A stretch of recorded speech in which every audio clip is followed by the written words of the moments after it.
Bienvenidos a nuestro programa número 219 de Aprendiendo a Pensar.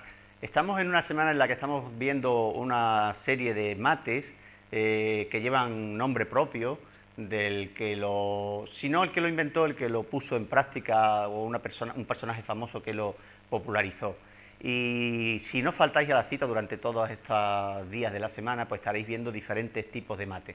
Hoy me gustaría hacer hincapié en el que vimos ayer, el mate de Reti, que lo daba el Alfil y la Torre, porque fue conocido como el mate de Reti. Sin embargo, hemos encontrado una partida aún más antigua, porque esa se jugó en Viena en el año 1910, pero hemos encontrado una partida de 1800 en el que se emplea exactamente el mismo recurso.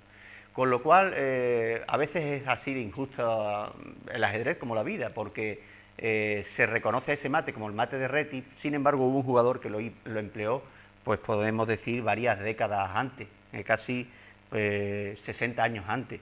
En 1846 lo empleó ya Bernhard Horwitz.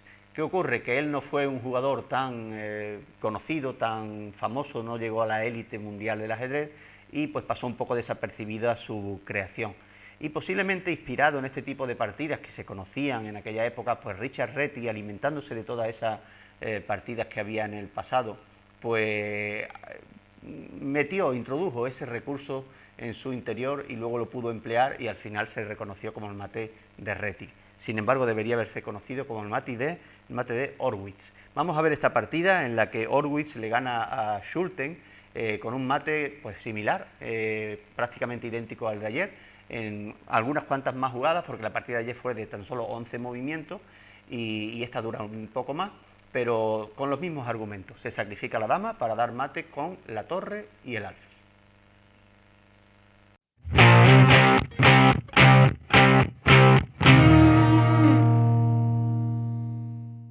Bien, pues aquí estamos en esta partida que se jugó en Londres, como hemos dicho, en 1846. Y aquí, en este caso, son las negras las que van a dar el mate a las blancas, no como ayer, que fueron las blancas, conducida por Richard Reti, propinó una brutal paliza a Tartakower en tan solo 11 movimientos. Aquí va a ser al revés, en este caso va a ser las negras Horwitz contra Schulten con blancas. Pues la partida empieza así, E4 y E5, son movimientos naturales, no hay mucho que añadir. En este caso, Schulten jugó alfil C4, es conocida como la apertura del alfil. De momento puede transponerse a otro tipo de aperturas o líneas, como podría ser, por ejemplo, después de estos movimientos, la apertura italiana, la defensa de los dos caballos. Siempre nos gusta decir un poquito los nombres de las aperturas que se van haciendo en las partidas que comentamos, pero no es lo más importante. Sabéis que lo importante es desarrollar rápidamente las piezas. Caballo F6 jugó Horwitz, atacando al peón de E4, las blancas jugaron caballo C3 defendiéndolo, y ahora las negras hicieron una jugada un tanto extraña, que es B5, muy parecido al gambito Evans que se suele hacer con blancas. Es entregar este peón con idea de desarrollar rápido el resto de las piezas, porque el alfil se fue a B5 y ahora se desarrolló el alfil a C5. Podía haberse hecho sin la entrega de ese peón, por supuesto, el alfil estaría aquí, y las negras pues no querían tener esa incomodidad del alfil ahí, o sobre todo al estar el alfil aquí permite en un futuro ganar algunos tiempos con C6 y D5, con lo cual desarrollamos piezas a la vez que estamos atacando a piezas del rival y está teniendo que mover siempre la misma. Es posible que fuera eso, era una época en la que se jugaba un ajedrez romántico en el que había mucho sacrificio de piezas y no importaba mucho el material, así que ni mucho menos a las negras le importó ese peón, y vamos a ver si consigue demostrar que era útil o no. Aquí jugó D3 Schulten, una jugada natural, teniendo una buena estructura de peones, una buena cadena de peones para desarrollar este alfil, y efectivamente C6 jugaron las negras, como hemos dicho, para expulsar a ese alfil. El alfil se fue a C4, ya podríamos seguir atacándolo con peón D5, pero en este caso las negras intercalaron esta jugada, dama B6, que si os fijáis ya está proponiendo ganar el peón de F2 y dejar al rey en el centro, que se ha retrasado mucho el enroque, no ha jugado caballo F3, sino que parece que ha desarrollado otras piezas antes y ha dejado el rey en el centro. Las negras pueden enrocar en un solo movimiento, además no están sufriendo ningún ataque, podrían hacerlo en cualquier momento, pero las blancas ahora ya tienen una presión añadida aquí en F2 y no pueden enrocar. Fijaros que el enroque salvaría totalmente a las blancas y no habría prácticamente ningún peligro porque la torre pasaría a defender y estaría todo perfecto. Pero hay un caballo por medio que ya no le da tiempo a salir porque entonces el alfil entraría en F2. Así que ya las blancas están sufriendo aquí algún tipo de problema por la apertura que han elegido o por aceptar el sacrificio del peón y hacer que la dama esta saliera ahora con esa prontitud. Todavía se salvan con dama E2, defendiendo al peón, a la vez que parece que están quitando piezas para poder hacer un enroque largo en un momento dado, así que de momento la partida continúa y ahora sí juegan D5 las negras, como hemos dicho, de nuevo ganando otro tiempo, obligando a que las blancas no puedan sacar este caballo, sino que tengan que mover el alfil. Una apertura, tendríamos que decir defensa, porque lo hacen las blancas, perdón, las negras. Cuando lo hacen las blancas le llamamos apertura y cuando son las negras le llamamos defensa. Pero más que defensa, esto es un buen ataque, ¿verdad? Porque vemos cómo los peones están atacando, el alfil y la dama haciendo lo que se denomina un tren, ¿verdad? En una diagonal, combinando un ataque conjunto en F2. Están atacando, ¿eh? Es una variante muy agresiva. Después de esa jugada, las blancas tomaron y ahora viene otra jugada maravillosa de este Horwitz, poco conocido, pero que realmente el mate debería haber llevado su nombre porque fue el primero que lo empleó.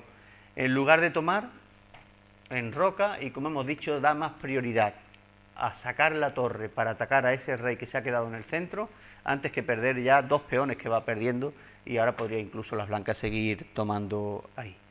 Las blancas prefirieron jugar caballo de 4 para atacar varias piezas y con esos cambios pues frenar el ataque de las negras y a la vez pues quedarse con los peones de más que van ganando.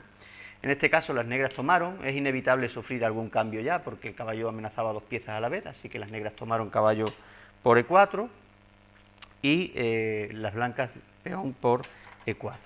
Y ahora viene otra jugada magnífica que era totalmente seguro inesperada para las blancas. Una jugada pues que la vemos y todavía no entendemos bien ni para qué es. Alfil por F2 directamente. Las negras ya no se conforman con haber perdido dos peones, sino que ahora entregan un alfil limpiamente. Si os fijáis, las blancas pueden tomarlo limpiamente. Fue lo que ocurrió y ahora en cuanto la dama se desplaza vemos el motivo por el que se hizo. La dama al desplazarse deja de defender a este alfil y las negras pues dan este jaque doble al rey y van a ganar este alfil, con lo cual han recuperado un peón que probablemente no era el objetivo principal, sino el objetivo principal es que este rey siguiera en el centro. Las blancas jugaron alfil de 2 todavía conservando la posibilidad de enroque porque no han movido el rey, y sabéis que cuando no se mueve el rey todavía pueden enrocar en la jugada siguiente, y las negras jugaron dama por C4.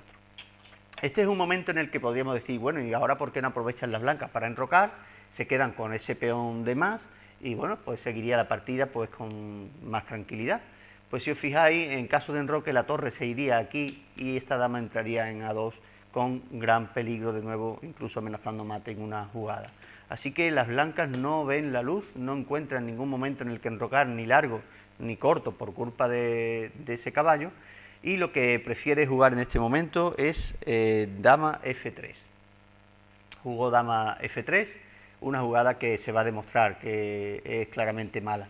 Está defendiendo a este peón porque las negras amenazan tomar este peón con jaque y simplemente están defendiendo a ese peón, pero de nuevo no permite sacar el caballo y no ha efectuado enroque, y las negras a pesar de que las piezas no están colaborando con la dama, se las ingenian para que el ataque que venga ahora es muy rápido y van a conseguir traer las piezas que necesitan para hacer el mate de reti, que si recordáis era torre y alfil.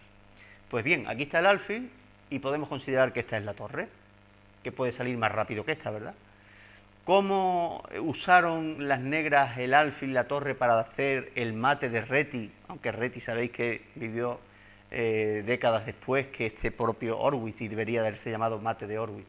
Pues jugó F5. Si os fijáis, con esta jugada se amenaza ya abrir la columna de la torre y también sacar el alfil, así que esta jugada es clave para poder ganar la partida. Las negras tomaron, no tienen muchas opciones porque si no serían las negras las que ganarían el peón, así que las blancas tomaron y alfil por F5. Siempre se ha dicho que la amenaza es más fuerte que la ejecución. Aquí podrían haber tomado con torre y están como ejecutando, haciendo una amenaza directa para que la dama se vaya, mientras que si toma con alfil no está amenazando, o sea, no está ejecutando nada, pero sí está amenazando de en algún momento quitar el alfil y que haya un problema. Así que la amenaza es más fuerte que la ejecución, ¿eh? Así que tomaron con alfil y la dama blanca se encuentra ahí muy incómoda, se tiene que ir y lo que prefiere es que se cambien. Pero este es el momento clave en el que las negras hicieron el mate de Reti. Mate en 3 jugadas. De nuevo, y tal como hicimos ayer, paramos el tiempo un poco. Los que estáis viendo en YouTube podéis parar el vídeo y los que estáis viéndonos en directo, pues os dejo unos segundos para que penséis cómo darían mate aquí las negras en 3 jugadas, gracias a que el rey se ha quedado en el centro y el nuestro está protegido. Y os recuerdo que el mate se da con torre y con alfil. No es necesaria la dama. La dama, si acaso, es necesaria pues para sacrificarse y atraer al rey a donde queremos que esté. Y en este caso, pues bueno, si no lo habéis visto, pues voy a comentarlo, es lo que ocurre en directo, que no tenemos mucho tiempo, ¿verdad?, para que os podáis parar a pensar. Pero dama F1. Los que visteis el programa de ayer con el mate de Reti, seguramente se os ha venido a la mente que esta era la jugada, porque obliga al rey a tomar la pieza más poderosa del tablero, y cuando la toma lo que hace es que se coloca en el sitio más peligroso, donde hemos dicho que había una amenaza porque el alfil puede saltar. Pues el alfil, donde salta, no a cualquier sitio, dando un jaque que se salvaría rápidamente. El alfil tiene que saltar a un sitio donde también él dé jaque. Así que sería jaque con la torre y con el alfil. No tenemos miedo a que haya un peón aquí o la dama, porque estamos dando jaque con 2 piezas. Así que no sirve de nada tomar aquí, sería una jugada ilegal, ni sirve de nada taparse de la amenaza de la torre porque nos están dando jaque con el alfil. Así que único movimiento cuando nos dan jaque con 2 piezas es mover el propio rey. El rey no puede moverse a F2, no puede moverse a E2, tuvo que moverse a E1 y torre F1, jaque mate. El mate de Reti o el mate de Horwitz, depende, ¿verdad?, de cómo queramos llamarlo. Realmente la fama se la llevó Reti por aquella partida en la que ganó con 11 movimientos usando este recurso, pero seguramente había visto esta partida, la conocía, y es una de las claves de los grandes maestros, que retienen en su memoria todos estos recursos para luego emplearlos en sus partidas. Él se llevó el éxito, la fama, pero en su momento, en 1846, en Londres, el que se llevó la satisfacción de ganar una partida de esta forma tan brillante fue este jugador con todas las letras, Bernard Horwitz, jugando contra John Schulten, que se llevó esta humillación o aprendió también este recurso para luego emplearlo en sus propias partidas, como espero que hayáis hecho vosotros. Son 2 días en los que hemos visto este recurso, este mate, así que espero que se os quede ahí en la retina para que cuando juguéis vuestras partidas tengáis también pues ese as bajo la manga y poderlo emplear. El mate con alfil y torre a un rey que decidió no enrocarse.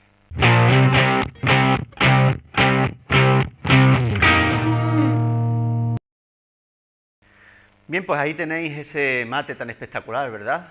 Cuando un jugador se retrasa en el enroque y no pone a salvo su rey, pues siempre se nos tiene que encender esa bombillita de la creatividad y tratar de aprovechar que el rey no ha enrocado y abrir columnas, como en este caso esa columna F por donde la torre ha podido entrar. Y para ello, pues a veces es necesario sacrificar alguna pieza. Hay que ser valiente para hacerlo, porque hay ocasiones en las que estos ataques no salen bien y después echamos de menos esas piezas que hemos sacrificado. Pero no, este no fue el caso, ¿verdad?, de Horwitz ni de Reti, que popularizaron este mate y que ha quedado para la historia y lo traemos siempre aquí para vosotros en Doñana Televisión.